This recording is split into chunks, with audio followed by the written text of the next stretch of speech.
नमस्कार मित्रों, book shelf के इस खास कार्यक्रम में आपका स्वागत है। मैं हूं विजय त्रिवेदी। दुनिया भर में और खासतौर से दक्षिण एशिया में, साउथ एशिया में डेमोक्रेसी की जो गूंज दिखाई दे रही है, उसमें बहुत सारी हलचल हो रही है। खासतौर से हमारे पड़ोसी देशों में, श्रीलंका में, बांग्लादेश में, नेपाल में, पाकिस्तान में लगातार चर्चाएं हो रही है। बहुत सारे लोग ये सवाल भी खड़ा करते हैं कि क्या वहां पर लोकतंत्र, डेमोक्रेसी जिंदा है, या वहां के लोग चाहते हैं कि नहीं चाहते। खासतौर से अभी नेपाल को लेकर भी बड़ी चर्चा हुई है। हिंदुस्तान जो दुनिया की सबसे बड़ी डेमोक्रेसी है, उसमें डेमोक्रेसी को लेकर बहुत सारे सवाल खड़े हो रहे हैं। लोगों का भरोसा है, हम लोग लगातार चुनाव जीत रहे हैं, चुनावों में सरकार बदल रहे हैं, व्यवस्था परिवर्तन कर रहे हैं, लेकिन बहुत सारे सवाल भी खड़े हुए हैं चुनावी व्यवस्था को लेकर, चुनाव आयोग को लेकर। इन सब पर बहुत सारे सवाल हैं जिनका जवाब एक ऐसा खास व्यक्ति, एक ऐसे खास सेलिब्रिटी मैं कहूंगा, दे सकती हैं, जिनके पास चुनावों का एक लंबा अनुभव है, दुनिया भर का, न केवल हिंदुस्तान का बल्कि दुनिया का, खासतौर से पड़ोसी मुल्कों का। पूर्व मुख्य चुनाव आयुक्त रहे हैं एसवाई कुरैशी साहब, डॉक्टर एसवाई कुरैशी साहब, जो लगातार चुनावों पर अपनी राय जाहिर करते रहे हैं, डेमोक्रेसी पर बात करते रहे हैं। और उनकी अभी नई किताब आई है, democracies heartland, inside the battle for power in south Asia. Jagannath की ये किताब है और कुरैशी साहब, डॉक्टर कुरैशी इस वक्त हमारे साथ हैं। डॉक्टर साहब, बहुत बहुत स्वागत है आपका और बहुत बहुत बधाई इस नई किताब के लिए, डेमोक्रेसीज हार्टलैंड, जिसमें आपने खास तौर से साउथ एशिया को लेकर चर्चा की है, जिसको आपने कहा कि 1/4 आबादी यहाँ पर रहती है। उसमें बड़ा तो हिंदुस्तान है और सारे देश हैं, नेपाल है, बांग्लादेश है, श्रीलंका है। लेकिन मैं लोगों को बताऊं कि केवल एक किताब नहीं होती है। डॉक्टर साहब की जो किताब है, ये एन अनडॉक्यूमेंटेड वंडर, डेमोक्रेसी पर। दूसरी किताब है जिसको मैंने पढ़ा, वो है इंडियाज एक्सपेरिमेंट विद डेमोक्रेसी। और फिर द पॉपुलेशन मिथ, इस्लाम। तो बड़ा लंबा अनुभव है, बड़ा लंबा अध्ययन है, बहुत बेहतर काम किया। और मुख्य चुनाव आयुक्त के तौर पर हिंदुस्तान में चुनाव सुधार पर भी आपने बहुत काम किया। सर, आपने इसमें लिखा, पहली लाइन जो मुझे समझ आई, एक शब्द बड़ा चर्चा में रहता है वैसे भी बहुत सारी लेबोरेटरीज को लेकर, कि living laboratory of democratic experiments है साउथ एशिया। क्या मायने हैं इसका? लोग तो सवाल खड़े करें, डेमोक्रेसी भी है कि नहीं, बचेगी कि नहीं बचेगी। और लोग आजकल आपको, मतलब काफी अरसे से नेपाल का दामाद भी कहते हैं, मैडम रही, तो वो भी वहां पर चुनाव आयुक्त रही, इलेक्शन का काम उन्होंने देखा। उनके लिए भी हमारी तरफ से कंडोलेंस भी है और आपको सलाम हमारी तरफ से भेजिए। और नेपाल को भी आपने देखा, और खासतौर से नेपाल जेन जी को लेकर भी चर्चा हो रही है। ये living laboratory of democratic experiments का क्या मायने? देखिए विजय जी, मैं वो बताने से पहले दो तीन लाइन में पहले ये बैकग्राउंड बता दूं कि ये इस किताब का टाइटल, जैसे डेमोक्रेसी इज हार्टलैंड, ये कहाँ से आया और ये किताब का आइडिया मुझे क्यों आया। कि मैं एक 10 साल पहले फिक्की ने मुझे एक फेलोशिप दी थी किंग्स कॉलेज लंदन में जाने के लिए, 2-3 महीने के लिए, जहाँ पे मैंने वो करना था, एक रिसर्च पे स्टडी करना था। उस रिसर्च में democracy and electoral challenges of south Asia मैंने टॉपिक लिया। वो इतना, मुझे उसमें इतना गुंजाइश दिखाई दी कि मैंने कहा इसके ऊपर तो मुझे पूरी किताब लिखनी पड़ेगी। तो वो किताब अब 10 साल के बाद वो किताब आई। जी, इसमें दो चीजें इसमें खास हैं कि मैंने ये देखा कि साउथ एशिया को नॉर्मली जब हम बात करते हैं तो इंडिया ही ध्यान में आता है, क्योंकि India is the largest democracy in the world. South Asia की तो लीडिंग कंट्री है ही है। लेकिन ये फैक्ट, 200 के करीब देश है पूरे दुनिया में, 200, उनमें से सिर्फ 8 कंट्रीज जो है साउथ एशिया की, सार्क कंट्री रीजन की, उसमें 25% of the world democracy, world population यहाँ रहती है। और 40% ऑफ पूरी डेमोक्रेसी दुनिया की इन सिर्फ 8 कंट्रीज में रहती है। 40%, ऑलमोस्ट आधी। लेकिन उसके बाद भी लोगों को इसका ध्यान नहीं है और ना इस पे कोई अटेंशन है, ना कोई इंटरनेशनल ऑर्गेनाइजेशन ज्यादा यहाँ पे कोई सपोर्ट करती हैं, कोई वो करती हैं, ना एकेडमिक कम्युनिटी। मैंने देखा अमेरिकन और ब्रिटिश यूनिवर्सिटीज में जगह जगह साउथ एशिया डिवीजन होती है, और वो साउथ एशिया नाम जरूर है लेकिन इंडिया के बियॉन्ड वो जा ही नहीं पाते, है ना। तो उस तो दूसरा पहला थीम तो ये कि इतनी बड़ी कंसंट्रेशन ऑफ डेमोक्रेसी 40%, और उसके ऊपर ध्यान ना जाए, अटेंशन ना हो, ये गलत बात है। दूसरा, South Asia is larger than India. Of course India is the biggest country, we are proud of it, लेकिन हाँ, बाकी के बट एक्सेप्ट कंट्रीज इंडिया। भी है ना, वो भी कोई बास्केट केसेस नहीं है, वो उनके भी डेमोक्रेसी है इस वक्त फिलहाल। और हर किस्म की उसमें जो फ्लक्चुएशन होती रहती है, कभी डेमोक्रेसी इंप्रूव होती है, कभी खराब होती है, कभी अथॉरिटेरियन होती है, जैसे तमिल उसमें अफगानिस्तान में हो गई। तो लेकिन बहुत कुछ डेमोक्रेटिक एक्टिविटी इस कंट्रीज में होती रहती है जिनको हम ध्यान ही नहीं देते। फिर इसलिए मैंने उसमें ये कहा कि भाई आठों कंट्रीज का हम कंपैरिजन करें, क्योंकि छोटे छोटे देश वो जरूर हैं, लेकिन कुछ ना कुछ उनके भी अच्छाइयाँ हैं जिनसे हम सीख सकते हैं। तो ये इसका थीम है। मैंने कुछ नोट्स लिए थे और हाईलाइट किए थे बड़े इंपॉर्टेंट, वो मुझे इस वक्त मिल नहीं रहे। तो बहरहाल मैं अपनी याददाश्त से आपको बताऊंगा। आप तो खुद पूरी नोट्स किताब नहीं आपको बताऊंगा, याददाश्त से नोट्स बताऊंगा। की जरूरत ही नहीं है। जी, चलिए शुरू करते हैं, कोई बात नहीं, मैं कंटिन्यू करता हूँ। तो कहाँ पे हम रुके थे? आप बात कर रहे थे कि भाई ये जरूरी क्यों है, क्योंकि 40% आबादी है और हिंदुस्तान से बड़ा हिस्सा एक साउथ एशिया का है जो डेमोक्रेसी पर काम कर रहा है। मैं इसको सवाल से के साथ जोड़ देता हूं जी जी कि जी। सर, आपने किताब लिखी साउथ एशिया की डेमोक्रेटिक सिस्टम पर, और हमारे यहाँ तो सवाल होता है कि यहाँ तो जो साउथ एशियन कंट्रीज हैं, खासतौर से श्रीलंका की बात कर लें, बांग्लादेश की बात कर लें, पाकिस्तान की बात कर लें, आपने अफगानिस्तान का भी जिक्र किया, नेपाल का भी, कि वहां तो डेमोक्रेसी नहीं बची है, और आपने लिखा कि हम इन देशों से भी डेमोक्रेसी सीख सकते हैं। क्या मायने है इसका? हाँ नहीं नहीं, यस यस, गुड पॉइंट। मुझे बल्कि जो पहले ही मेरा किताब के बाद इंटरव्यू हुआ था जिसमें मैंने ही कहा था कि जो नेपाल में आजकल हालात हैं कि वहाँ पे प्रोटेस्ट हुआ, तो उस पे मैंने इसमें कहा था कि उसको ये समझो कि ये एड ऑफ डेमोक्रेसी है, ये बिल्कुल गलत इंटरप्रिटेशन होगी। ये तो डेमोक्रेसी का वहाँ पे जिंदा होने की अलामत है। और वो जो वहाँ के जेनजी है, यूथ है, वो डेमोक्रेसी के खिलाफ बिल्कुल नहीं है। वो डेमोक्रेसी ज्यादा चाहते हैं, और ईमानदारी की डेमोक्रेसी, अच्छी डेमोक्रेसी, डीपर डेमोक्रेसी चाहते हैं, उसके लिए लड़ रहे हैं। तो वो डेमोक्रेसी की मौत नहीं है, डेमोक्रेसी की जिंदगी दिखाता है। तो जिंदगी ये दिखाता मैंने है। जी जी, क्योंकि लाइव इनके की अच्छा, और उसका एक सबूत देखिए कि ये जो जयंती सिर्फ पहले दिन जब इन्होंने वो किए स्ट्रीट प्रोटेस्ट किए, उसका रीजन क्या था? हुआ क्या कि वहां पे वहाँ की गवर्नमेंट ने सारी जो ये सोशल मीडिया के प्लेटफॉर्म्स हैं उन सबको उनको बंद बैन कर कर दिया। दिया, बंद कर बिल्कुल। दिया। अच्छा, नेपाल जैसे देश के लिए, अब तो पहले पहले तो पूरी दुनिया के लिए ही, लेकिन नेपाल जैसे देश के लिए ये एक लाइफ लाइन है, क्योंकि 10% ऑफ देयर पॉपुलेशन बाहर रहती है, दूसरे देशों में। और वो रोजाना उन्हें डेली बेसिस, किसी के हेल्थ का इश्यू है, किसी का एजुकेशन का है, कोई रेमिटेंसेस भेजने हैं, उनकी तो लाइफ लाइन है। जब वो लाइफ लाइन ही बंद हो जाए तो वो तो बहुत गुस्से में वो सड़क पे उतर आए, डिमांडिंग कि ये बैन हटाया जाए। ये तो वैलिड डिमांड थी, कोई गलत डिमांड तो नहीं थी, क्योंकि जब सरकार ने बैन लगाया उन ओटीटी प्लेटफॉर्म पे, उन सब ने कि जी अपने ऑफिस यहाँ खोलो, वो उन्होंने खोलने से इनकार कर दिया, कुछ नहीं एक्शन लिया, तो उन्होंने बैन कर दिया। तो ये प्रोटेस्ट बैन के खिलाफ था, राइट। तो बाद में जब ये जब हड़ताल पे निकले, प्रोटेस्ट पे निकले, तो इनके ऊपर गोलियां चला दी गई, एंड शूट टू किल वाली गोलियां चलाई गई कि 19 तो पहले दिन ही मर गए, और उसी के जितने इंजर हुए 4-5 दिन वो के अंदर उसमें 70 के भी करीब वो मर गए। उसके बाद गुस्से में फिर वो that that is when they came on the rampage. बेशक उन्होंने कुछ इंस्टीट्यूशन, कुछ बिल्डिंगें वगैरह आग लगाई, जलाई, जो आप देखेंगे दुनिया भर में हर जगह प्रोटेस्ट होता है तो यही उसकी मैनिफेस्टेशन हो जाती है कि स्ट्रीट प्रोटेस्ट होते हैं, वो अगर वायलेंट हो जाते हैं तो ये शक्ल ले लेते हैं। लेकिन आप तो ये देखेंगे कि जब उसके बाद वो सरकार वो गिर गई, जो बेईमान, जिसके खिलाफ बेईमानी के इल्जाम थे, तो उसके बदले वो ये नहीं कि ये जो यूथ लीडर थे खुद प्राइम मिनिस्टर बन बैठे, इन्होंने एक रेफरेंडम कराया, और रेफरेंडम उस कर। रेफरेंडम में अपने आप को पेश नहीं किया, बल्कि एक बुजुर्ग लेडी जो first woman chief justice of Nepal थी और करप्शन के खिलाफ लड़ती रहती थी, तो उनको चुना।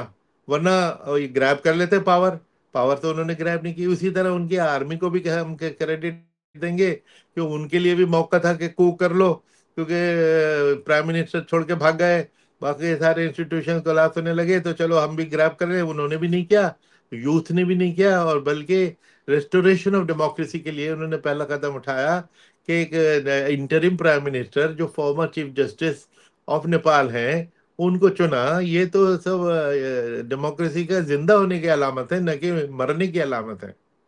जी, लेकिन सर जैसे नेपाल को लेकर अब तो एक जैन जी शब्द जो है कोनोटेशन में ही नेगेटिव हो गया। उससे पहले जो बांग्लादेश में हुआ, शेख हसीना जी अभी हमारे यहाँ हिंदुस्तान में ही रह रही हैं, और आपने श्रीलंका को भी इलेक्शन का जिक्र किया है, सारे ही देशों का आपने जिक्र किया किताब में, श्रीलंका, अफगानिस्तान, सभी लोगों को, बांग्लादेश को भी। तो खासतौर से बांग्लादेश और फिर उसके बाद नेपाल को लेकर भारत में ये चिंता होने लगी कि ये फॉरेन फंडिंग और डीप स्टेट का इशू है, डेमोक्रेसी का इशू नहीं है, उनको यूज किया जा रहा है। क्या आपको ऐसा लगता है, क्योंकि आपने सारे ही देशों को, मुल्कों को स्टडी भी किया है, इलेक्शंस भी आपने देखे हैं? जी, देखिए, Gen Z has become a dirty word, मैं उससे एग्री नहीं करता। नॉट येट, हो सकता है कि बार बार उसका इस्तेमाल करें, लेकिन ये जरूर है कि जेन जी ने बहुत सारे देशों को नोटिस पे रख दिया है। भाई देखिए, यूथ मूवमेंट तो हमेशा से यूथ मूवमेंट ही डेमोक्रेसी के लिए लड़ती रही है, और आज नहीं कल, और पूरी दुनिया में। इसलिए ये कहना कि ये जेनजी ये सब नालायक है, ये गलत। करप्शन के खिलाफ नहीं लड़े, गर्दन उनकी घुटी रहे, वो चुप रहे। तो इसलिए जेनजी को हम इतना नालायक और निकम्मा समझें कि वो कुछ भी रिएक्ट ना करें, ये तो गलत है ना। तो वहाँ की जेनजी ने रिएक्ट किया, और रिएक्ट सिर्फ मोर डेमोक्रेसी और मोर फ्रीडम के लिए किया था। तो एक तो उसको डर्टी वर्ड दे देना, कोशिश जरूर की जा रही है अब, और भी की जाएगी कि उसको डर्टी वर्ड में डिक्लेयर कर दें, और इस किस्म की कैंपेन कामयाब भी हो जाते हैं। बहुत जल्दी 10-12 बार यूज करो, सब लोग उसको डर्टी समझ लेते हैं। जेनजी क्या चीज है? यूथ। क्या हम अपने यूथ को जेनजी कहना चाहेंगे, उनको डर्टी कहना चाहेंगे? यूथ तो हमारा फ्यूचर है। हम खुद यूथ के लिए कितने काम करते हैं, यूथ के लिए कितने प्रोग्राम करते हैं। तो इसलिए जो यूथ को बदनाम कर देना कि जी ये तो जेनजी हैं, जेनजी कह के या कोई नाम दे के उनको बदनाम करना, ये तो गलत बात होगी। यूथ तो किसी भी देश का फ्यूचर होते हैं, उनमें इन्वेस्ट करना, उनकी शिक्षा अच्छी कराना, उनको स्किल देना, उनको सिविक एजुकेशन देना, ये हम सबका फर्ज होता है, और सरकारें करती रहती हैं। हमारी पूरी मिनिस्ट्री ऑफ यूथ अफेयर्स है।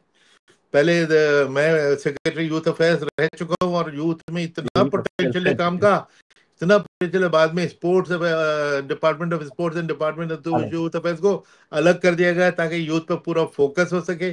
तो इतना तो अगर फोकस हो रहा है कि वो इतनी, आपको लग रहा है कि हिंदुस्तान में इसको, जेन जी को एक नेगेटिव कनोटेशन के साथ शुरू किया जा रहा है, या हिंदुस्तान में भी, इंडिया में भी एक डीप स्टेट के थ्रू कुछ मिली भगत या कुछ ऐसी भारत में भी अस्थिरता की कोशिश, ये बड़ा आरोप आजकल चल रहा है? देखिए, अभी तो मैं नहीं समझता कि Gen Z has become a dirty word. कोशिश हो सकती है, और लेकिन जो आपने दूसरा इशू बताया ना, डीप स्टेट के, जो डीप स्टेट का होना बड़ा खतरनाक चीज है, और वो भी रियलिटी है। वो जगह जगह डीप स्टेट हर जगह की कोशिश करती है।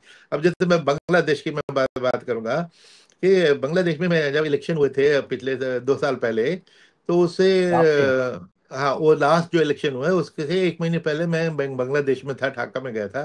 तो मेरी शेख हसीना से एक मीटिंग हुई थी। 3-4 इलेक्शन कमीशन थे, उसमें उनका मैं लीडर था।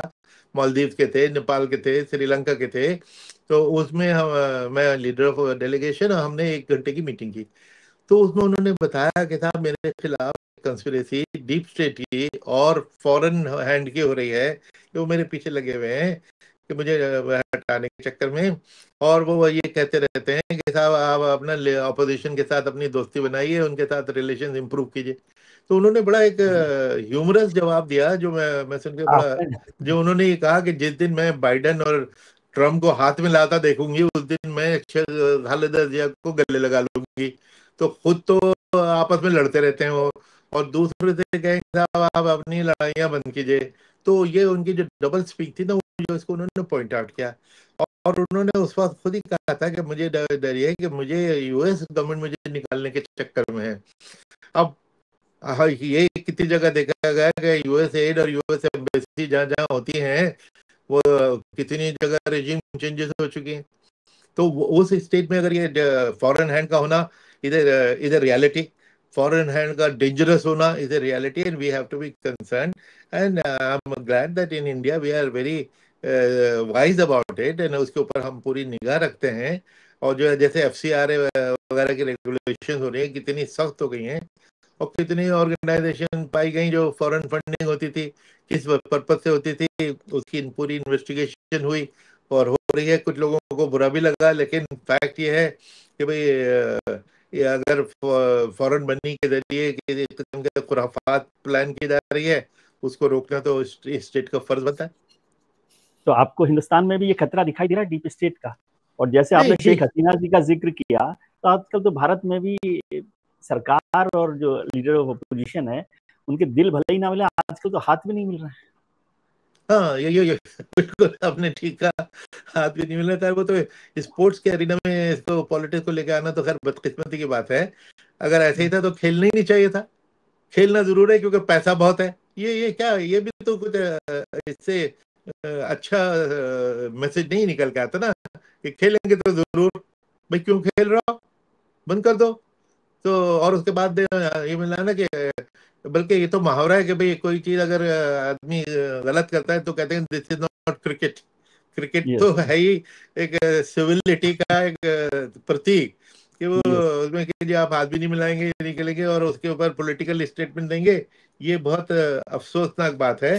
तो लेकिन आपने जो सवाल किया कि भारत को कंसर्न डीप स्टेट का, ये तो हमारा है ही, और होना भी चाहिए, क्योंकि ऑब्वियसली डीप स्टेट बड़े क्वाइटली ऑपरेट कर रही होती है। तो उसको उसके ऊपर निगाह रखना और उसके करेक्टिव एक्शन लेना, ये तो हर स्टेट का काम है। और our government I am sure is very smart and intelligent, ये तो पूरी निगाह इसके रखे हुए हैं इसके ऊपर। सर, नेपाल का जैसे फिर से मैं जिक्र करता हूँ, क्योंकि उसमें एक बहुत महत्वपूर्ण आपने चर्चा की नेपाल को लेकर, कि वहां पर जो फर्स्ट पास द पोस्ट जो है, जिसे हम लोग कहते हैं एफपीटीपी, और प्रोपोर्शनल रिप्रेजेंटेशन दोनों चल रहे हैं। हिंदुस्तान में ये बहस लंबे समय से चल रही है, आपने भी अपनी किताब में भी इस बात का जिक्र किया। प्रोपोर्शनल रिप्रेजेंटेशन जो मौजूदा सिस्टम है हिंदुस्तान में, वो क्या सेटिस्फैक्ट्री डेमोक्रेटिक सिस्टम नहीं है? और क्या प्रोपोर्शनल रिप्रेजेंटेशन के सिस्टम से हम आ सकते हैं, या नेपाल की तरह से मिक्स जो रिप्रेजेंटेशन की बात हो रही है उस पर चल सकते हैं? महत्वपूर्ण बात थी, और आपने बड़ा जी गंभीर सवाल भी उठाया। नहीं, आपका ये सवाल भी बहुत इम्पोर्टेंट है जो आपने लिया। जो आपने मेरी एक किताब दिखाई थी, an undocumented wonder, yes, the making of yes, the great Indian election. पहले तो मैं ये यस। बता दूं कि ये उसका, आपने जो दिखाई थी वो पुरानी हो गई, अब ये उसका 7वां एडिशन आया है।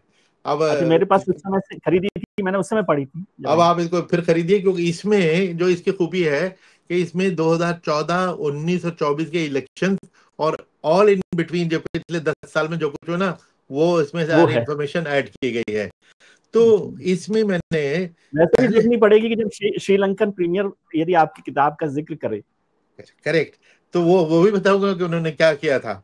तो इसमें जब मैंने पहला एडिशन लिखा था, तो उसकी नटवर सिंह साहब ने उसका मेल टुडे में उसका रिव्यू लिखा, पहला रिव्यू पहले दिन ही आ गया था। उसमें उन्होंने एक ही चीज मेरी किताब से कोट की, ये इलेक्टोरल सिस्टम और first pass the post system. और मैंने first pass the post system को उसमें डिफेंड किया था कि सबसे अच्छा सिस्टम है, सिंपल है, 70 साल से इस्तेमाल हो रहा है, बड़ा वगैरह वगैरह। उसको उन्होंने अप्रिशिएट किया कि बिल्कुल ठीक कहा है इन्होंने। लेकिन जब वो मेरी किताब आई थी उस वक्त 2014 का इलेक्शन नहीं हुआ था। 2014 के इलेक्शन में जो हुआ उसने मेरी आंखें खोल दी। और मैंने जब बाय द टाइम उसका थर्ड एडिशन का आया, तो मेरे पब्लिशर ने कहा कि साहब आप इसको अपडेट कर दीजिए। उस अपडेट में मैंने अपने उस ओपिनियन को बदला, और मैंने कहा कि साहब फर्स्ट पास द पोस्ट को मैं डिफेंड कर रहा था, अब मैं उसको डिफेंड नहीं करूंगा। अब मैं प्रोपोर्शनल रिप्रेजेंटेशन के फेवर में बोलूंगा, क्योंकि I tell you the example और आपको खुद रीजनेबल लगेगी। हुआ क्या, 2014 में यूपी में जिस पार्टी को थर्ड लार्जेस्ट वोट शेयर मिला, 20%, मायावती के यस, बीएसपी को, तो 20% वोट शेयर, सीटें कितनी, 0 ना। 20% आबादी की वॉइस लोकसभा में न पहुंचे, तो ये तो सिस्टम की खराबी है ना। रिप्रेजेंटेटिव डेमोक्रेसी का मतलब है कुछ तो आपकी आवाज वहां पहुंचे। उस वक्त मैंने कहा कि ये जो मेरा ये ओपिनियन थी, मैं इसको चेंज करना चाहूंगा। ये नहीं कि मेरा माइंड फिकल है कि जो आज ये है कल वो है, लेकिन इस एक्सपीरियंस के बिना पे अगर मैं माइंड न चेंज न करूँ तो बिल्कुल ही जिद्दी कहलाऊंगा कि जी जिद पर। अच्छा, उसी जहां से हमने इस सिस्टम को लिया था, यूके, वहां पे भी 10 साल पहले इसके ऊपर एक रेफरेंडम हुआ कि क्या हम इस सिस्टम को अबैंडन कर दें। लेकिन वो बड़ा हाफ हार्टेड सा था, लोगों को इन्फॉर्मेशन कुछ नहीं थी। यंग पीपल, जेन जी तो उसमें आगे भी नहीं आई। बूढ़े बूढ़े जो थे उन्होंने वोट दिया, वो भी बहुत लो पर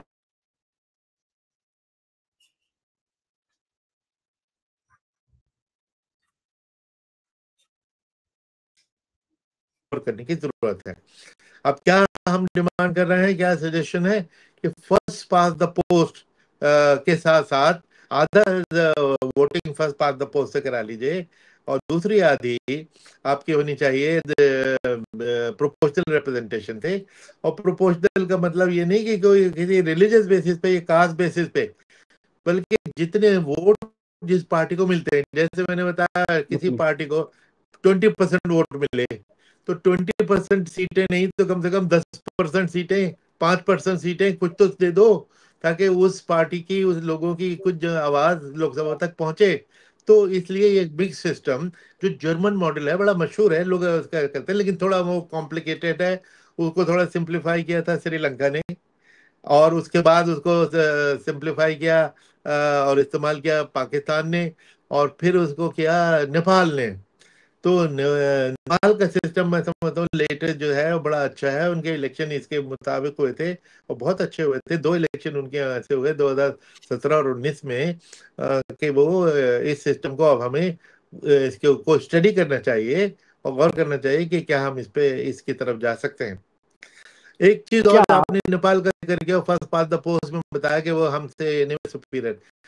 अरे भाई, वो उन्होंने साइमल्टेनियस इलेक्शन जिसकी तो हम तो 10 साल से डिमांड ही कर रहे हैं, वहां उन्होंने जी। कर दिखाया है। और ये हाँ, वो भी मैं आ ही रहा निकल था के आया। उसमें। तो अगर आप इजाजत दें तो अभी कंप्लीट कर लूं इस बात को। नहीं नहीं, बिल्कुल हाँ, बिल्कुल। क्योंकि वहां पे ये देखा गया कि साइमल्टेनियस इलेक्शन हुए, तो साइमल्टेनियस इलेक्शन में नॉर्मली ये कहा जाता है कि भाई लोग अनपढ़ होते हैं या कम लिटरेट होते हैं, तो वो कंफ्यूज हो जाते हैं कि किसको कौन सा बटन किधर दबाना है। लेकिन वहां पे ये फीडबैक आया कि बिल्कुल फ्लॉलेसली लोगों ने ऑप्शन अपने दिए, ठीक दिए। इस किस्म का कोई कंफ्यूजन वहां पे नहीं एक्सपीरियंस आपने हुआ। एग्जांपल भी उसमें तो दिया है नेपाल का कि किस तरह से तीन तीन वोट एक साथ वो डाल रहे हैं, दो वोट डाल रहे हैं चल अलग अलग बैलेट के होने से। अच्छा, इससे पहले मैं केनिया में देख चुका हूँ कि 7-7 वोट थे। 7 वोट लोगों ने एक साथ डाले, उनके कलर कोडिंग अलग थी, लोगों ने मिस्टेक फ्री उसको किया था। तो इसलिए इस इशू को भी हम सीरियसली डेप्थ में कंसिडर करना चाहिए। और इधर अगर आप हमारे यहाँ इजाजत तो देंगे तो एक, जी जी, जी जी, कि आप बोलिए। नेपाल की एक और बात पे मैं नेपाल को खत्म करता हूँ कि आजकल हमारे यहाँ बहुत दिन से ये चल रहा है कि इलेक्टोरल जो इलेक्शन कमीशन की अपॉइंटमेंट है, ये अच्छी और फेयर होनी चाहिए, बायलेटरल होनी चाहिए। जैसे सुप्रीम कोर्ट ने भी कहा कि आप एक्ट बनाइए, तो उन्होंने कोलिजियम बना दिया। ये बात दूसरी के कोलिजियम की कंपोजिशन बड़ा क्वेश्चनेबल है कि भाई 2 सरकार की हो गया और एक ऑपोजिशन की हो गया, तो रिजल्ट तो पहले से पता लग गया कि क्या रिजल्ट होगा, है ना। वहां पे बड़ा अच्छा सिस्टम है। वहां पे 2 टियर सिस्टम है। सबसे पहले कॉन्स्टिट्यूशनल काउंसिल है जो लोगों को चुनती है, जिसमें प्राइम मिनिस्टर हैं, लीडर ऑफ ऑपोजिशन है, चीफ जस्टिस हैं और स्पीकर हैं। ये मिलके चुनते हैं, लेकिन उनका सिलेक्शन भी फाइनल नहीं माना जाता। उसके बाद एक जॉइंट पार्लियामेंट्री कमेटी, एक स्पेशल कमेटी 15 मेंबर की, जो दोनों हाउसेज से ओके। और हर पार्टी के उसमें से रिप्रेजेंटेटिव लेके वो पार्टी इनकी इन्वेस्टिगेशन, इनकी इंटरोगेशन करती है, इनको क्वेश्चन करती है सामने बिठा के। तो और जो जिस तरह सवाल करते हैं, तो इतने रिगरस सिस्टम से जो आते हैं उनके ऊपर उंगली नहीं उठाई जाती। यानी इलेक्शन कमीशन ऑफ नेपाल जो 2013 में आई, फिर 19 में आई, उसके ऊपर जनता की कोई उंगली नहीं, क्योंकि ऑपोजिशन के लीडर तो उनके सिलेक्शन में शामिल थे। तो वो किस मुंह से इसको अटैक कर पाएंगे। तो ये कुछ चीजें हैं जिसमें नेपाल हमसे आगे है और हम उससे सीख सकते हैं। आपने उसको डिटेल किया है। उसमें एक चीज आपने इंडिया का जिक्र कर दिया, इलेक्शन कमिश्नर्स का सिलेक्शन का, तो उसमें दो बातें कही जाती हैं सरकार की तरफ से या जो रूलिंग पार्टी है उसकी तरफ से कि भाई एक तो पहले तो कोई सिस्टम ही नहीं था, हमने सिस्टम बनाया। पहली बात, पहले तो ऐसे पर्ची से बना देते थे, कुरैशी साहब को बना दिया, चावला साहब को बना दिया, किसी और को बना दिया, हटा दिया। सेशन साहब थे, उनसे नाराज हो गए तो मल्टी मेंबर बना दिया। फिर जो सुप्रीम कोर्ट का जिक्र आपने किया, तो सुप्रीम कोर्ट ने कोई गाइडलाइन नहीं बनाई थी। उन्होंने कहा था कि जब तक आप अपना सिस्टम नहीं बनाए तब तक इस सिस्टम को फॉलो करें। ये तर्क है, मैं आपको उसकी बात कर रहा हूँ। तो उनका, और जो कहा जा रहा है कि सरकार ने ऐसा कर दिया, सरकार ने तो किया नहीं, पार्लियामेंट ने बिल पास किया है, तो वो बात है। फिर एक और तर्क दिया जाता है छोटा सा, इसमें भी लीडर ऑफ अपोजिशन है, और जो हमारी व्यवस्था है उसमें हमेशा ही सरकार की मेजोरिटी रहेगी। अब पार्लियामेंट्री वो बना दीजिए कमेटी, जो आजकल जेपीसी को लेकर होता है कि हमेशा हंगामा होता है, वक्त पर हुआ और मसलों पर हुआ। तो फिर या तो आपको भरोसा करना पड़ेगा सिस्टम पर, या कोई स्पाइन तो पहचानी नहीं जाती। स्पाइन का एक्सरे तो होता नहीं ना इलेक्शन कमिश्नर के। और यहाँ पर भी एक सिलेक्शन के लिए उन्होंने नंबर ऑफ कैंडिडेट्स एक अलग से बनाई सिलेक्शन कमेटी, और उसके बाद वो कर रहे हैं। कैसे आप, मतलब मैं थोड़ा सा जो चर्चा चल रही है उस पर मैं आपसे जी, आपने सबसे पहले बात कही कि सुप्रीम कोर्ट ने ये नहीं कहा था कि ये इस किस्म का कोलिजियम बनाओ। उनके पास एक केस गया था, पीआईएल में गया था या रिट में गया था, कि हमारे जो कॉन्स्टिट्यूशन में था आर्टिकल 327 में कि इनकी अपॉइंटमेंट जो हुआ करेगी सब्जेक्ट टू लॉ होगी। तो सुप्रीम कोर्ट ने पूछा भाई 70 साल हो गए, तुमने अभी तक कानून नहीं बनाया और आप रैंडमली किसी को भी आप पिकअप करके लगा देते। मैं भी उसका बेनिफिशियरी हूँ, नो डाउट। अब मैंने ऑलवेज कहा है कि ये है, लेकिन साथ साथ मैंने ये भी कहा है कि मैं आई स्टिल फील अंदर से कमजोर महसूस करता हूँ। मैंने करण थापड़ के इंटरव्यू में, जब मैं सी था, कुर्सी पे था, उस वक्त मैंने कहा था कि अगर ये कॉलेजियम के जरिए में आता तो मुझे ज्यादा तकवीत, मुझे स्ट्रेंथ महसूस होती। अच्छा, जैसा कि करण का अंदाज है वो रिपीट करके क्लैरिटी के लिए, तो उन्होंने कहा यू मीन अगर लीडर ऑफ ऑपोजिशन यानी सुषमा स्वराज ने भी तुम्हारे दस्तखत किए होते तो तुम खुश होते? मैंने कहा डेफिनेटली, क्योंकि परसेप्शंस बहुत इंपॉर्टेंट होते हैं। उसका मतलब ये होता है कि भाई ऑपोजिशन को भी मंजूर है, सरकार को भी मंजूर है, तो आदमी ठीक ही होगा। उस लिहाज से कॉलेजियम होना। लेकिन हमारा एक कॉलेजियम है जिससे हम पूरी तरह परिचित हैं, उसका हम इस्तेमाल कर रहे हैं। कितनी सीआईसी के लिए, सीवीसी के लिए, डायरेक्टर सीबीआई के लिए क्या कॉलेजियम है? वो prime minister, leader of opposition and chief justice. जब ये सुप्रीम कोर्ट ने कहा आप एक्ट बनाइए, तो इन्होंने सबसे पहले जो एक ड्राफ्ट पुटअप किया था उसमें यही कॉलेजियम रिटेन किया था, पहले ये दिया था। बाद में उस ड्राफ्ट को उन्होंने अमेंड करके दूसरा ड्राफ्ट किया जिसमें कानून बना दिया, उसमें कॉलेजियम को बदल दिया। अच्छा, लेकिन पहले तो मैं आपकी बात ठीक है, वही सरकार की मेजोरिटी तो होती है। ये जो कोलिजियम था जिसमें लीडर ऑफ ऑपोजिशन है और चीफ जस्टिस है और प्राइम मिनिस्टर है, क्या इसको आप सरकार की मेजोरिटी कहेंगे? नहीं कह सकते। इंडिपेंडेंट दिख रही है, दिखने में भी इंडिपेंडेंट है, लेकिन ये बताइए कि इस कोलिजियम ने कभी भी एक अपॉइंटमेंट ऐसी की जो कंट्रोवर्शियल हुई हो? एक अपॉइंटमेंट जो कंट्रोवर्सी हो गई, गलत हुई, क्योंकि सिंबॉलिक होना भी बड़ा जरूरी है। चीफ जस्टिस के होने से चीफ जस्टिस ने कभी मुखालफत नहीं की प्रधानमंत्री के प्रपोजल की, जब से चल रहा है। मैं आज मौजूदा की बात नहीं, generally they all come to the kind of a consensus. इस तरह होती आपको लगता है कि एक ही दिन में जब आप सेलेक्ट कर लेते हैं, फाइनल कर देते हैं, तो इससे भी कुछ शुभ होता है? नहीं, एक ही दिन वाला जो था वो अरुण गोयल वाला, वो कंट्रोवर्सी बड़ी बेकार की थी, क्योंकि एक दिन में तो अव्वल तो वो जो था ना कि उन्होंने वीआरएस अप्लाई किया और वो कॉलेज दूसरे दिन ही मिल गया, बोल गया। ये बिल्कुल ही बेबुनियाद लगता है, टोटल इग्नोरेंस, लोगों को पता ही नहीं। वीआरएस लेने की जरूरत ही नहीं है। कानून ये है, जब मैं सेक्रेटरी स्पोर्ट्स था, मुझे 1 साल अभी रिटायरमेंट में बाकी था, जब मैंने चार्ज लिया उसके साथ होता है डीम्ड रेजिग्नेशन। मैं रिजाइन करूं ना करूं, वीआरएस लूं न लूं, जैसे ही मैंने अप्रूव किया ये माना जाएगा कि रिजाइन कर दिया। तो ये कहना जी वीआरएस ले ली, उसी दिन अप्रूव हो गया 24 घंटे में, ये टोटली इल इन्फॉर्म्ड डिबेट थी। लैक ऑफ नॉलेज वैसे बेटर करती है, जो जिससे बड़ी हैरानी होती है। छोटे छोटे ये बेसिक कानून तो पता होने चाहिए।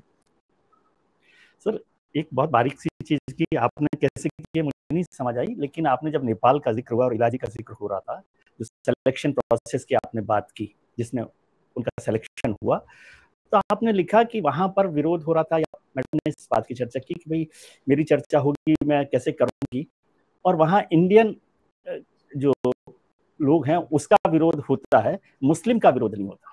जी जी, अब मैंने ये कहा था लेकिन उसमें एक और चीज में जोड़ दूं, आपने जब चैप्टर लिखा तो आपने चैप्टर का नाम दिया majoritarian shadows, religious minorities in the democratic promise.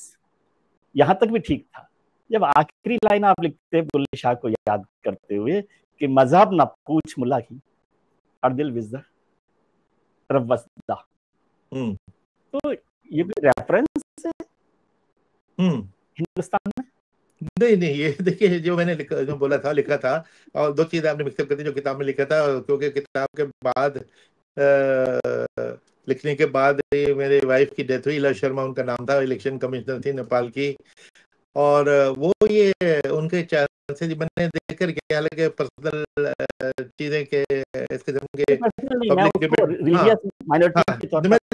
मैं बता रहा हूँ उसको, तो वो उनके काफी इम्कान ये हो रहा था कि वो सुप्रीम कोर्ट की जज नॉमिनेट हो जाएंगी। और जब मैंने सिस्टम जैसे बताया कि वो ये डरती रहती थी कि जब ये कॉन्स्टिट्यूशनल जो पार्लियामेंट्री कमेटी के सामने आएगा तो कहेंगे, वो मुझको ग्रिल करेंगी कि भाई तू मैं इंडियन से मैरिड है, मुसलमान से मैरिड है। उन्होंने कहा कि नेपाल में ये क्वेश्चन नहीं उठता, इंडिया से मैरिज पे बड़ा ऑब्जेक्शन होता है, कि क्योंकि एंटी इंडिया फीलिंग वहां पे काफी स्ट्रांग है जब से वो हुआ था ना, ब्लॉकेड हुआ था। तो वो बेचारी अपने डायलॉग रिहर्स करती रहती थी कि अगर मुझसे ये पूछा जाएगा कि तूने इंडियन से शादी की तो हम तुझको क्यों जज बनाए, तो मैं क्या जवाब दूंगी। तो बेचारी वो अपने जवाब भी अपने रिहर्स करती रहती थी और मुझसे भी डिस्कस करती थी। तो जी का मैंने जो ये हवाला दिया, क्योंकि कि किस तरह ये कमेटी इंटरोगेट करती है, उस डेप्थ में जाती है, सवाल जवाब करती है, जवाब मांगती है, तो जिसके लिए कैंडिडेट को तैयार होना चाहिए। इसलिए जो ग्रिलिंग होती है ये उस प्रोसेस की अच्छी बात है, ठोक बजा के कैंडिडेट को चुना जाता है, न कि कैजुअली और सुपरफिशियली और इन हरी। नहीं, मैं दूसरा सवाल समझना चाहता हूँ। ये तो मैं समझ गई बात। आपने मुस्लिम इंडियन का जिक्र किया कि मुस्लिम हस्बैंड है और उस वो आपत्ति नहीं है। फिर आपने चैप्टर लिखा कि religious minorities and the democratic promise. फिर आपने बात की प्रोपोर्शनल रिप्रेजेंटेशन की 2014 के बाद। जी जी, बीएसपी का जिक्र ठीक है, लेकिन एक बड़ी आबादी 17% आबादी को या 15% आबादी का रिप्रेजेंटेशन भी उस तरह से नहीं है। नहीं, मैं ये बता दूं, मैं आप पर आरोप नहीं लगा रहा, मैं आपसे सवाल को समझना चाहता हूं, क्योंकि ये सवाल जब आप कहेंगे 2014 के बाद, मैंने सोचा यदि आप अटल बिहारी वाजपेयी का नो कॉन्फिडेंस मोशन का स्पीच देखें, जिसमें प्रमोद महाजन ने एक घटना का बड़ा जिक्र किया था कि वो कहीं विदेश में गए थे और डेमोक्रेसी का जिक्र कर रहे थे, और उसमें बता रहे थे कि जो अकेले एमपी हैं वो मिनिस्टर हैं, गुजराल साहब सरकार में जो सबसे बड़ी पार्टी है वो अपोजिशन में है, जो सबसे बड़ी पार्टी सपोर्ट कर रही है वो बाहर है, और जो सबसे छोटी पार्टी वो सरकार में है। तो उस दिन भी आपके पास ये चर्चा के लिए सब्जेक्ट हो सकता था कि हमें प्रोपोर्शनल रिप्रेजेंटेशन होना चाहिए। मतलब पहली किताब में भी इस सवाल को आप खड़ा कर सकते थे, लेकिन जब 2014 में खड़ा करते हैं तो बहुत सारे सवाल को सब लोग इसको दूसरे रेफरेंस में भी देख सकते हैं। देखिए, जो दूसरे रेफरेंस में देख सकते हैं वो बड़ी ज्यादती करेंगे और बड़ी गलती करेंगे। और ये मुझे भी सुनने में एक आध बार आया कि जब मैं प्रोपोर्शनल रिप्रेजेंटेशन की बात करता हूँ तो फट से पार्टीशन की बात करते हैं। तो मैंने बड़ा ही वजाहत से कहा है कि मेरी प्रोपोर्शनल रिप्रेजेंटेशन में रिलीजियस प्रोपोर्शनल रिप्रेजेंटेशन बिल्कुल नहीं है, पॉलिटिकल है। मायावती के बीएसपी को 20% वोट अगर मिले हैं तो उनकी पार्टी को वॉइस मिलनी चाहिए। इसमें रिलीजन कहाँ से आ गया? बिल्कुल रिलीजन का इसमें कोई रोल हो ही नहीं सकता, ना होना चाहिए, जो कि हमारे कॉन्स्टिट्यूशन में, हमारा कॉन्स्टिट्यूशन सेक्युलर है और रिलीजियस बेसिस पे किसी किस्म की कोई रिजर्वेशन है नहीं, ना होनी चाहिए। रिप्रेजेंटेशन पार्लियामेंट में नहीं हो, ये सवाल एक फॉर्मर इलेक्शन कमिश्नर को परेशान नहीं करता? नहीं, ये तो इसलिए करता है कि भाई देखिए, मेजर पार्टी, रूलिंग पार्टी एक भी टिकट न देगी मुसलमान को, और उसका कोई एक्सेप्टेबल जवाब भी ना और जस्टिफिकेशन भी ना दे पाती हो, और एज ए रूल के ना उन्होंने किसी एमपी के लिए टिकट दिया ना किसी लोकसभा के लिए टिकट, विधानसभा के लिए दिया, तो ये इससे क्वेश्चन तो खड़े होते हैं। और बिल्कुल ये सबके माइंड में, मेरे माइंड में भी है, मेरे पास कोई जवाब नहीं है उसका। शायद ये जवाब देंगे जी हम, सवाल तो है, सवाल है, नामाकुल जवाब भी हमने अभी तक नहीं सुना, कोई जवाब ही नहीं सुना, साइलेंस ही सुनिए। तो एक सवाल, एक चैप्टर और इम्पोर्टेंट है जो भी, वो आपने लिखा muscle and money as electoral capital. South Asia में भी और हिंदुस्तान में भी ये इतनी बड़ी समस्या, इशू को लेकर आप लड़ाई लड़ते रहे, कोई रास्ता तो निकलता नहीं। अब तो असली बात ये हो गई कि सर गरीब आदमी चुनाव लड़ ही नहीं सकता। ये दो बातें आपने कही, मसल और मनी दोनों की बात की। देखिए मसल पावर तो टोटली कंट्रोल हो गई है, उसमें तो को एक वक्त था मिस्टर सेशन के जमाने में, उसके बाद तक भी, कि जिस साल इलेक्शन होने होते थे 1000 के करीब मर्डर हो जाते थे, और पोल डे पे भी 100 मर्डर हो जाते थे। जिस वक्त उन्होंने सेंट्रल पैरामिलिट्री फोर्स का इंट्रोडक्शन किया कि वो जहाँ भेजो तो वहां पे पीस हो जाता था, तो हर जगह। और उसकी एक बड़ी मोस्ट इंटरेस्टिंग एग्जांपल जो है, जब मैं 2010 में बिहार का इलेक्शन कर रहा था, तो नीतीश कुमार जी जो चीफ मिनिस्टर थे, उन्होंने पब्लिकली कहा कि कुरैशी अगर 7 के बजाय 10 फेज भी करने पड़े, 10 फेज करो, लेकिन पैरामिलिट्री लेके आओ। हालांकि इसकी इम्प्लीकेशन क्या है कि मुझे अपनी पुलिस पे विश्वास नहीं है, सेंटर की पुलिस लाओ तो विश्वास होगा, ये अपनी साइड इम्प्लीकेशन उसको फिलहाल छोड़ते हैं। तो द फैक्ट कि हर पॉलिटिकल पार्टी डिमांड करने लगी कि आप पैरामिलिट्री लेके आइए, तो ये इसकी वजह से हमने पीसफुल इलेक्शन तो अब इंश्योर हो गया, इसमें तो कोई डाउट ही नहीं। बल्कि अगर आप क्राइम की फिगर देखें, हर किस्म का क्राइम ही जीरो हो जाता है, क्योंकि बहुत सारी चीजें, जैसे हम एक बड़ी इंपॉर्टेंट चीज करते हैं कि 6 महीने पहले से हम जाते हैं जिलों में, स्टेट्स में, सारे डीएम और एसपी को बुला के कि भाई कितने नॉन अवेलेबल वारंट पेंडिंग है, हमको लिस्ट दिखाओ। तो कहीं 100, 200, 500, हजार वहां पे मिलते हैं, और कितने कितने दिन से पेंडिंग है, 3 महीने, 6 महीने, साल भर, 5 साल। मर्डरर है, भागा हुआ है 5 साल तक, कि जी वो पुलिस के ट्रेसेबल नहीं है, जबकि रोजाना उसका फोटो पेज 3 पे छप रहा होता है। हम कहते हैं कि देखो ये समझ, ये चालाकी नहीं चलेगी, हमको ये जो NBW non available warrant pending है ये जीरो चाहिए। विद इन 2 मंथ्स सारे अंदर आ जाते हैं, सारे पकड़े जाते हैं, क्योंकि सब पुलिस को तो सब मालूम है, अब हमारे होते हुए वो इस किस्म की चीज वो कर नहीं पाते। तो इससे भी पीस हुआ, लाइसेंस हमको सरेंडर कराते हैं, इसकी वजह से क्राइम रेट इतना नीचे हो जाता है, तो पीसफुल इलेक्शन पे तो कोई डाउट ही नहीं। मनी पावर, जो मैंने अपनी पहली किताब लिखी थी वो अनडॉक्यूमेंटेड वंडर, उसमें पूरा चैप्टर है मनी पावर पे, और उसमें 40 मैंने मोडस ऑपरेंडी ऑफ बेईमानी, पैसे की बेईमानी किसकी तरीके से हो सकते हैं, 40 तरीके उसमें मेंशन किए। तो 40 में से मिसाल के तौर पे चाय पिलाना भी, एक चाय की प्याली पिलाना एक वोटर को रिश्वत है। लेकिन हमने देखा कि हमारे ऑब्जर्वर ने देखा, एक बड़ी पार्टी हो रही है, शादी कहीं चल रही थी किसी होटल में, उसमें खूब शराब कबाब सब चल रहा, तो वो दूल्हा दुल्हन को मुबारकबाद देने पहुंच गया, तो वहां ना दूल्हा था ना दुल्हन थी, और वेडिंग पार्टी थी। तो यानी ये सिर्फ अपने वोटर को शराब पिलाने का बहाना। तो फिर हमने देखा कि सारे मुंडन सेरेमनी, सारे बर्थडे, ग्रैंड चिल्ड्रन के सब कुछ उन्हीं दिनों होने लगते हैं, तो हमने फिर सारे बैंक्वेट हॉल और उन सब की बुकिंग लेनी शुरू की, उनके ऊपर ऑब्जर्वर फिर भेजने शुरू किए। पैसा कैसे ट्रांसफर होता था, पुलिस ऑफिसर्स की गाड़ियों में, डीजी पुलिस की गाड़ी तक में पैसे जाते थे, तो हम उन सब की चेकिंग करने लग गए। एम्बुलेंस में जाती थी तो हमने कहा भाई एम्बुलेंस को चेक करो, लेकिन ऐसा फिर भी एट द सेम टाइम हमको ये ख्याल था कि अगर उसमें कोई खुदा न खास्ता कोई पेशेंट हुआ और मर गया तो हमारी तो एम्बेरसमेंट हो जाएगी, तो हमने कहा उसको रास्ते में न रोकना, उसके पीछे पीछे अस्पताल चले जाना, जब वो उसको उतार दें जब चेकिंग करना। तो इस किस्म के तरीके, चूंकि हमने ये अपने दिमाग से नहीं घड़ के लिखे थे, ये हमें दिखाई दिए थे, तो हमने उनको लिस्ट कर दिए कि 40 तरीके तो उस वक्त थे, अब और 10-15 और नए हो गए होंगे। तो मनी पावर पे शुरू शुरू में मैंने ही एक्सपेंडिचर मॉनिटरिंग डिवीजन बनाई। शुरू में उसने बहुत अच्छा काम किया, बहुत पकड़ धकड़ की, करोड़ों हजार सैकड़ों करोड़ हजारों करोड़ रुपए पकड़े जा चुके हैं, आज तक पकड़े जाते हैं। हमने पैसों का ट्रांसफर मुश्किल जरूर कर दिया, लेकिन हम उसको मिटा नहीं पाए। और मैं ये एतराफ करता हूं कि only unsolved problem of election commission is the money power. लेकिन सर आपने जो बात बताई वो बहुत एक्सरसाइज इंपॉर्टेंट भी है और थोड़ा मुश्किल भी है, लेकिन ये तो बहुत छोटा हिस्सा है। मैं समझता हूँ मनी पावर कैसे यूज हो रही है। आप देख रहे हैं 2024 का इलेक्शन लेंगे, 2019 का लेंगे, सबसे महंगे इलेक्शंस हो रहे हैं। 50,000 करोड़, 1 लाख करोड़ रुपए हम खर्च कर रहे हैं इलेक्शन में।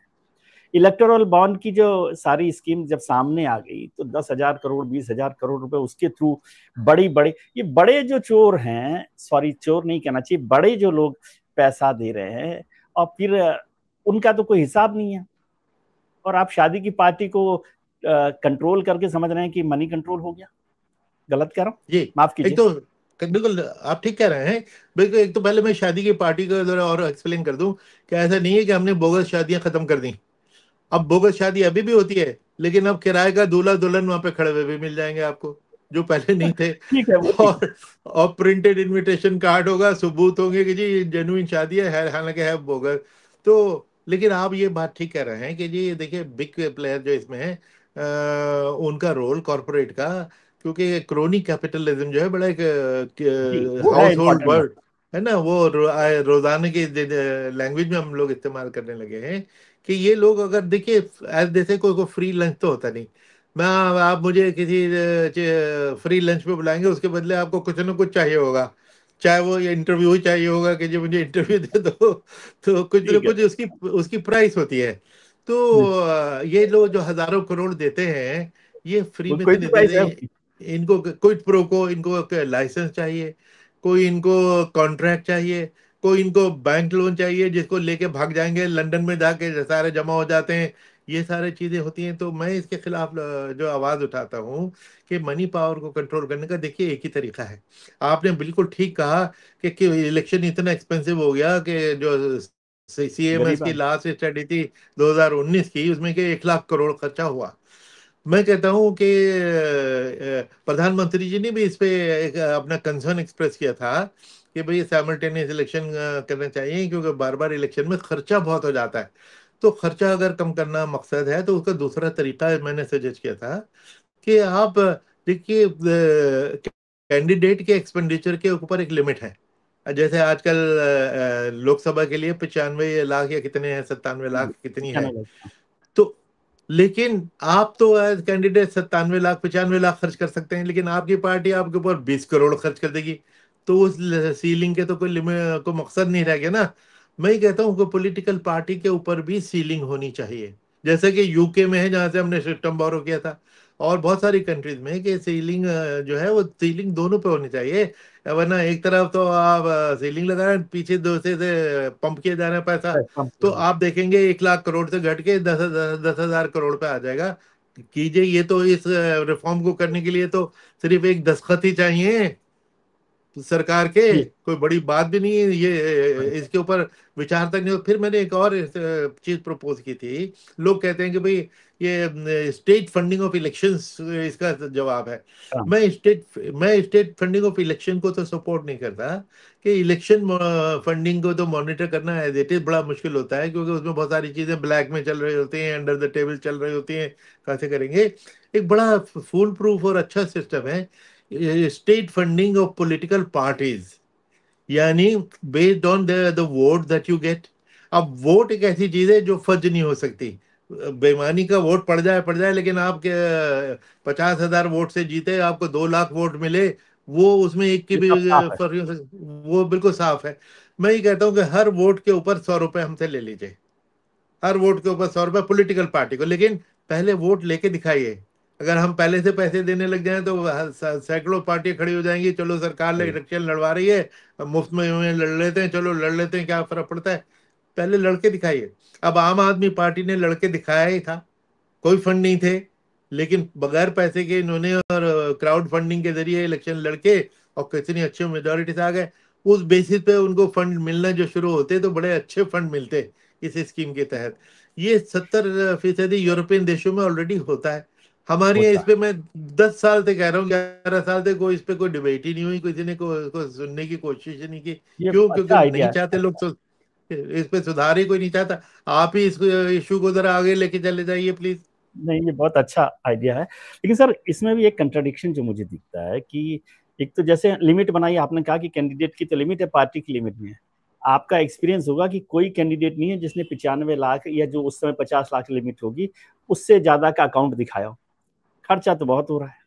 कभी किसी ने, दो तरह की डिमांड होती है कंट्राडिक्शन में। पार्टीज कहती हैं कि लिमिट बढ़ा दें, और कैंडिडेट जब शो करता है तो उसका लिमिट से भी कम पैसा होता है।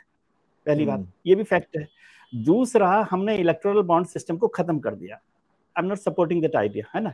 लेकिन पैसा अब क्या आइडिया है, क्या कर रहे हैं हम? अब कोई गंगा से धुल के सारा पैसा आ रहा है, जो पैसा फंडिंग के लिए आ रहा है। लेकिन उससे महत्वपूर्ण सवाल, ये जो पैसा आ रहा है वो तो हम रोक सकते हैं, लेकिन अब तो आपने ऑफिशियल कर दिया पैसे को इलेक्टोरल ब्राइब। मैं कहता हूँ, माफ कीजिए यदि आपको गलत लगे, तो ये जो फ्रीबीज है, जी। सरकार के पैसे को इलेक्टोरल ब्राइब के तौर पर क्यों नहीं मानते आप? दस नहीं, हजार आप रुपए एक दिन में दे देते हैं चुनाव से पहले। बहुत इंपॉर्टेंट पॉइंट आपने रेज किया, बहुत ही सेंसिटिव भी है कि जो अब ये सरकार बिल्कुल फ्रीली इलेक्शन से कुछ दिन पहले 5,000 उसके अकाउंट में, 10,000 उसके अकाउंट में, जबकि चाय की प्याली भी क्राइम था। तो जी, ओनली डिफरेंस इज कि चाय की प्याली मॉडल कोड अनाउंस करने के बाद चाय की प्याली भी नहीं क्राइम चाहिए। है। उससे पहले 10,000 रुपए भी जायज है। मॉडल कोड होने के बाद 1 रुपया सरकार किसी के बैंक अकाउंट में नहीं डाल सकती। तो ये इसका पूरा जो फायदा उठाना है कि इलेक्शन तो सर पे दिखाई दे रहे हैं, सबको मालूम है, उससे कुछ दिन पहले ये देना, ये बड़ा क्वेश्चनेबल हो जाता है। और बात आप ये ठीक कह रहे हैं। तो जैसे मैंने कहा कि ये इलेक्शन फंडिंग और खर्चा जो इसमें हो रहा है, यही हमारी एक अनसॉल्व प्रॉब्लम रह गई है। इसमें बहुत इश्यूज हैं जो डिस्कस करने के लायक है कि इसको हमें कंट्रोल करना चाहिए। दूसरी बात आपने ठीक कही कि 97 लाख की अगर लिमिट भी है, लेकिन फैक्ट ये है, हमको एमपी आके बोल के गए हैं कि आपकी लिमिट है 97 लाख, हमने 20 करोड़ खर्च किए हैं, पकड़ सकते हो तो पकड़ लो। लेकिन चूंकि पकड़ना धकड़ना, क्योंकि ब्लैक मनी को कंट्रोल करना आसान होता नहीं, इतने सालों साल से पूरी दुनिया ब्लैक मनी के खिलाफ लड़ती रहती है, लेकिन उसमें सफलता तो होती नहीं। हमको उल्टा चैलेंज करके जाते हैं, पकड़ सकते हो तो पकड़ लो। हमने तो किया था। हमको चाहिए था सबूत। सबूत जब तक नहीं है तो सिर्फ कॉन्फ्रेंस में या मीटिंग में या सेमिनार में होने से तो ये सोल्यूशन निकलता नहीं है। सर एक सवाल, आपने एक चैप्टर और है, मैं सिर्फ आपकी किताब पर चैप्टर पर बात समझना चाहता हूँ, थोड़ा सा छोटा कर लेते हैं। Guardians of democracy, the case of the EC. सारा हम्म। झगड़ा खासतौर से हिंदुस्तान में, मुझे साउथ एशिया का नहीं पता, हिंदुस्तान में तो झगड़ा यही चल रहा है आज भी। आप समझ रहे हैं, गार्जियन ऑफ डेमोक्रेसी ईसी है। इतने सवाल विपक्ष ने, विपक्षी नेताओं ने ईवीएम को लेकर, सवालों को लेकर, वोट चोरी को लेकर, वोटों की काउंटिंग, वोट पोल, सब चीजों पर, और ओवरऑल इलेक्शन कमीशन को हमने सवालों के घेरे में कर दिया। जी, तो क्या सवाल है? तो सवाल यह कि क्या आपको लग रहा है कि ये एक बेहतर रास्ता है, या इससे हमारे जो आम आदमी है उसका डेमोक्रेसी में भरोसा कम होगा? ये भी एक तर्क दिया जा रहा है। और दूसरा, कैसे ठीक कैसे होगा ये साहब? बिल्कुल। देखिए, एक किताब और मैं लिख दी है कुरैशी साहब तो। नहीं, देखिए, मैं इसका जवाब दूंगा तो मैं तो प्रिजुडिस माना जा सकता हूँ कि साहब ये अपने वक्त को तो ग्लोरीफाई कर रहा है और हम पे हाँ, क्वेश्चन मच रहा है। मैं उल्टा आपसे सवाल करता हूँ। आप ही ने सवाल किए कि क्या वाकई सवालों के घेरे में है कि नहीं है। तो हाँ, मुझे इस सवालों के घेरे में होने से बड़ी तकलीफ होती है, क्योंकि ये वो इंस्टीट्यूशन है जो इंडिया का प्राइड और गौरव रहा है।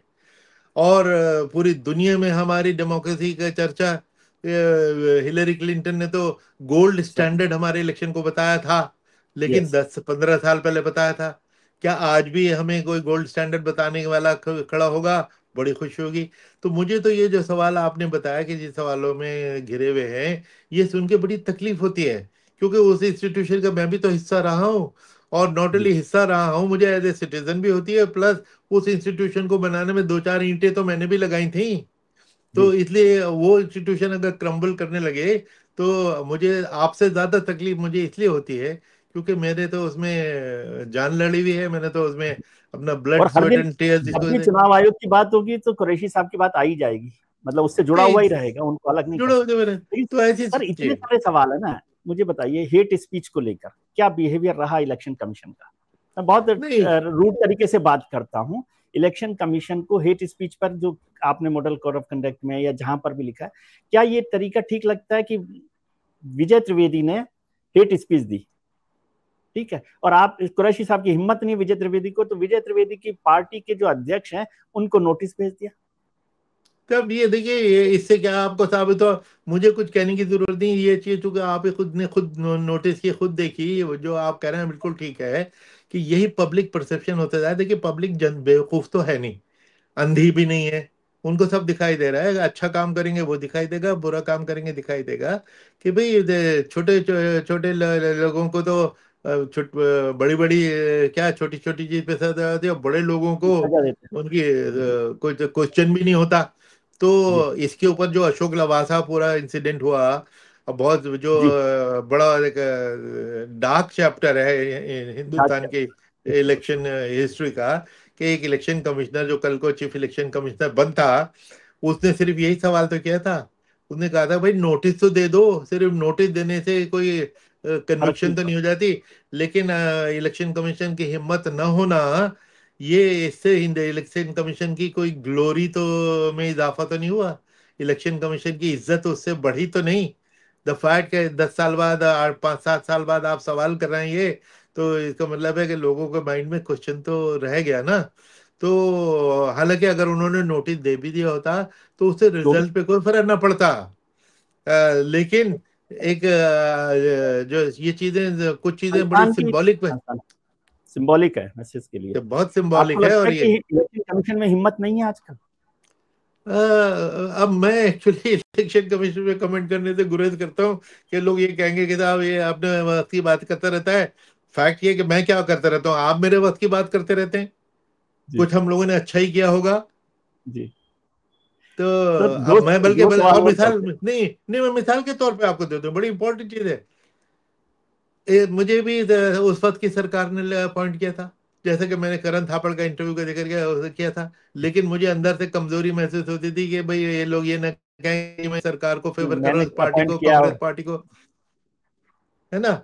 इनके law minister of the land Salman Khurshid, law minister of the land, जो हमारे इलेक्शन कमीशन का अपॉइंटमेंट ऑर्डर साइन करता है, अप्रूव तो प्रेसिडेंट करता है, प्राइम मिनिस्टर क्वेश्चन करते करते हैं, हैं। लेकिन प्रोसेस तो ये करते हैं ना। उनको हमने सेंश्योर किया था, जिसकी सुप्रीम कोर्ट में अपील तक नहीं है, वो कन्विक्शन है, कन्विक्शन कहलाती है। Law minister of the land को हम सेंश्योर कर रहे हैं, तीन तीन minister of the Congress party इस जमाने में, और चारों के चारों ये सारे हमने एक्शन बीजेपी के कंप्लेंट पे किए थे। क्योंकि हम, मेरी पॉलिसी ये थी कि हमेशा ऑपोजिशन इज द अंडरडॉग, वो कमजोर हैं, वो आउट ऑफ पावर हैं, उनकी बात पर पूरा ध्यान देना चाहिए। इसलिए मेरे दरवाजे हमेशा ऑपोजिशन के लिए खुले रहते थे। आज अगर मैं कहता हूं तो लोग फट से, कुछ लोगों को ये बात खटकती है कि ये क्या बोल रहा है। लेकिन ये ना भूलें कि जिस के लिए मैंने दरवाजे खुले छोड़े थे, वो कौन सी पार्टी थी, जिसकी कंप्लेंट पे ये मैंने 4 मंत्रियों और इंक्लूडिंग लॉ मिनिस्टर के खिलाफ सेंसर थे। इतने सीरियस एक्शन लिए। ये एक्सपेक्टेड है कॉन्स्टिट्यूशन से, ये हमारा कॉन्स्टिट्यूशनल मैंडेट है। कि जब मैं लेकिन सर आईएएस, जब मैं इसमें गया तो मेरे आईएएस से रेजिग्नेशन हुआ, अम्बिलिकल कॉर्ड काटी गई। उसका मतलब ये होता है कि अब मुझसे सरकार बात भी नहीं कर सकती, मैं उससे बात भी नहीं कर सकता, अब मैं इंडिपेंडेंट हूँ, और बिल्कुल अपना खुदा को हाजिर नाजिर जान के अपने कॉन्शियंस से काम करूंगा। तो कॉन्शियंस अगर किसी का मर जाए, उसका तो, वो तो बहुत सीरियस बात हो जाती है ना। उसका क्या इलाज है, वो आप शायद बताएं, आप बहुत अनुभवी हैं। नहीं नहीं सर, मैं आपसे सीख रहा हूँ। लेकिन अब बातें तो होती रहती है, हम इलेक्शन कमिश्नर मिनिस्टर भी बन जाते हैं, एमपी भी बन जाते हैं। लेकिन मैं उससे आगे चलना चाहता हूँ क्योंकि मैं पर्सनल उस पर नहीं जाना चाहता। एक चैप्टर छोटा सा सवाल कर लेते हैं, फिर आखिरी सवाल करूंगा।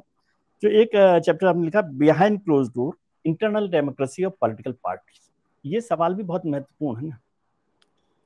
लोकतंत्र की लड़ाई लड़ने वाले संगठनों में लोकतंत्र नहीं है, ये सच है, 100% सच है, मैं 90% पर भी नहीं जाना चाहता। हम्म। जी बिल्कुल, आप ठीक कह रहे हैं कि ये मैंने अपनी इसमें किताब में भी ये चिंता दिखाई है, और ये कई देशों के आपकी किताब का चैप्टर का जिक्र कर रहा हूं मैं। जी जी जी सारी किताबें मैंने उसमें पढ़ी है, तो मैं जानता हूँ। नहीं, मुझे बड़ी खुशी है, आप ही हैं विजय जी जिसने पूरी किताब पढ़ी है, मुझे नहीं लगता किसी और ने पढ़ी होगी। आपने पढ़ी तो वाकई देखिए, ये हमारे डेमोक्रेसी की भी समस्या है, और पूरे और देशों की भी, कि इंटरनल डेमोक्रेसी पार्टीज में नहीं है। हाई कमांड कल्चर है, किसी न किसी रूप में हाई कमांड कल्चर है, इंटरनल। और हमारे सेशन साहब ने एक दफा थोड़ी कोशिश शुरू तो की थी, लेकिन आगे फॉलोअप नहीं। और मैं एडमिट करता हूँ कि हम लोगों ने भी इसको इतने सीरियसली नहीं लिया। हालांकि अगर हम सेशन साहब की तरह ये कर देते कि अगर इलेक्शन नहीं कराए, इलेक्शन तो होते हैं, लेकिन वो बिल्कुल ही नाम के वास्ते इलेक्शन हो गए और हम बस उसको एक्सेप्ट कर लेते हैं। वो तो केवल इलेक्शन फॉर्मल है। कमीशन फॉर्मल है। इलेक्शन कमीशन ने इस पे डंडा नहीं चलाया, और हमारे वक्त में भी आप पूछेंगे जी क्यों नहीं चलाया, क्योंकि हमने बहुत सारे फ्रंट ऑलरेडी खोल रखे थे। बहुत ज्यादा फ्रंट अगर खुल जाते ना, तो हर चीज हमारी इफेक्टिवनेस पे उसका फर्क पड़ता है। तो हमने ये किसी लेटर डेट के लिए, कि जब और चीजों से फ्री हो जाएंगे तो इस पे आएंगे। इसके ऊपर लास्ट वर्ड अभी सुनना बाकी है। इलेक्शन कमीशन के लिए अभी भी अपॉर्चुनिटी है, ये एक टेरिटरी ओपन है जिस पे उन्हें एक्शन लेना चाहिए, और सख्ती से। और बड़ा आसान काम है ये जी, नेपाल वेपाल में और जिन छोटे देशों में कहा, वहां पे इन चीजों में बहुत सख्तियां हैं। और लेकिन हमारे यहाँ तो बिल्कुल ही कैजुअल अप्रोच होती है, कि वो पार्टी के फॉर्मल से इलेक्शन हो गए, हमने एक्सेप्ट कर लिया, पोस्ट ऑफिस का हमने काम कर दिया, विच इज नॉट करेक्ट। आखिरी बात आपने लिखा, democracy in decline, lesson, is it true? Yes, democracy देखिए, हमारी एक इंटरनेशनल आइडिया, एक इंस्टीट्यूशन है स्टॉकहोम में, जो इंटर पूरा फॉर्म है आइडिया की, international institute of democracy and electoral assistance. ये स्टॉकहोम में बेस्ड है, ये 32 कंट्रीज इसके मेंबर हैं। ये it is like a mini United Nations of democracies. Yes. India इसके फाउंडिंग मेंबर्स में थे, 12 फाउंडिंग मेंबर्स में से इंडिया इसमें है। मैं इसका 9 साल तक इसके एडवाइजरी बोर्ड पे था। इसका एडवाइजरी बोर्ड बड़ा हाई पावर्ड होता है, दो तीन तो इसमें फॉर्मर प्राइम मिनिस्टर होते हैं, कोई किसी के प्रेसिडेंट होते हैं, कोई कॉन्स्टिट्यूशनल एक्सपर्ट होते हैं, बहुत हाई पावर्ड होती है। नॉर्मली 2 टर्म होती है 3-3 साल की, लेकिन मुझे उन्होंने तीसरी टर्म भी दी थी, क्योंकि because of not because S Y Quraishi, because I was not representing India as such, but I belong to India, और India is the largest democracy. 9 साल हमने इसमें, हम वहाँ इंटरनेशनल आइडिया ने इस पे एक स्टडी की थी, 145 या 150 कंट्रीज की। उसमें ये पाया कि 75% of the democracies were on the decline. वो कुछ ना कुछ किसी किस्म का, क्योंकि दूसरी तरफ आप ये देखते हैं कि इकोनॉमिस्ट और वी डेम और कई ऑर्गेनाइजेशन है, 12-13 इंडेक्सेस हैं डेमोक्रेसी की अलग अलग, जो उत्कोशा, डिफरेंट, यदि। है ना। तो वो उसमें भी हम देखते हैं कि कौन सी डेमोक्रेसी अच्छी चल रही है, कौन सी बुरी चल रही है। उसको ऊपर हमें उसको सीरियसली लेना चाहिए। हमारे जब भारत मैं में ये कैसे किताब देख लिख रहे हैं रहा आप? था, मैं बताता हूँ आपको। जब मैं ये किताब लिखी मैंने, undocumented wonder, the yes. Making of the great Indian election, इतना बड़ा हाई साउंडिंग पॉम्पस सा टाइटल है। जब ये किताब खत्म होने को थी, मैंने सुना पढ़ा कि इकोनॉमिस्ट की इंटेलिजेंस यूनिट की जो आती है ग्लोबल इंडेक्स 2006 से आ रही है, उसने हमको फ्लॉड डेमोक्रेसी कहा, फ्लॉड। मुझे बड़ा गुस्सा है कि हम वंडर की बात कर रहे हैं तो हमको फ्लॉड और बता फ्लॉट रहा है। डेमोक्रेसी। तो ये क्या है, तो फ्लॉड। बड़ा गुस्सा है, लाइक एवरी इंडियन के जी, ये जरूर वेस्टर्न कंस्पिरेसी होगी, जानबूझ के उन्होंने ऐसे पैरामीटर्स बनाए होंगे जिसपे हमारी पोजीशन नीचे आ जाए। लेकिन जब हमने उसको स्टडी किया तो उनकी बात साबित हो गई। क्या वजह थी? सा वुमेन पर पार्टिसिपेशन, तो उस वक्त सिर्फ 7% MP वुमेन होती एमपी। थी, 7%। आज भी 15% है। 50% क्यों नहीं है? 30 करोड़ और लोग इलिटरेट हैं। 43% MP के खिलाफ क्रिमिनल केसेस हैं। करप्शन में और फ्रीडम फ्रीडम ऑफ प्रेस में हमारा रैंक 180 में से 160 या 100 जो 159 नंबर है। देखिए ना वन कितने फिफ्टी नंबर नाइन है। तो इन सब की वजह से हमारे, अगर हम इंडेक्स में नीचे जाते हैं और फिर भी हम अपने आप को थपकी देते रहे कि हम तो बहुत ग्रेट हैं। हम ग्रेट जब है जब हम दूसरे हमको ग्रेट माने, हम अपने आप को ग्रेट कहते रहे तो ग्रेट नहीं हो जाते, है ना। तो अच्छा, इसमें यह कि इसकी तरफ अटेंशन देने की जरूरत है। और मैं आपको एक चीज याद दिलाना चाहूंगा कि अभी 5-7 साल पहले प्रधानमंत्री जी ने एक चीज फ्लैग की, कि ईज ऑफ डूइंग बिजनेस।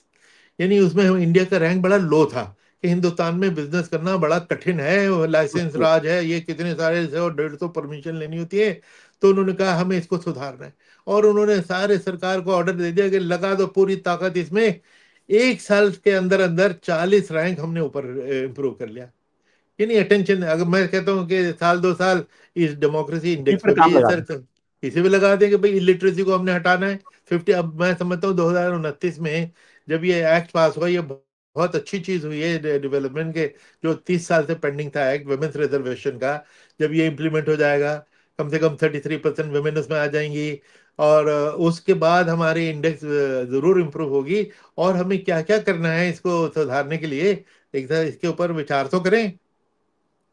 चलिए सर, बहुत बातें आपके साथ तो हो सकती है, इतना ज्ञान आपके पास है और पूरा इलेक्टोरल सिस्टम पर, लेकिन वक्त हमारे को थोड़ा सा इजाजत कम दे रहा है। मैं अपना मन को भारी करके इसको इजाजत चाह रहा हूँ, लेकिन बहुत शुक्रिया आपका कि आपने वक्त निकाला और सब लोगों का ज्ञानवर्धन की। ऐसी बहुत सारी बातें कुरैशी साहब ने की है जो शायद हमारे सिस्टम को सुधार सके, बशर्ते कि हम उस पर कुछ काम करें। बहुत बहुत शुक्रिया सर। और एक बार मैं फिर से लोगों को कहता हूँ, वैसे तो मैंने सारी किताबें पढ़ी है, लेकिन ये केवल साउथ एशिया की नहीं, ये हम सब लोगों को आंखें खोलने के लिए है।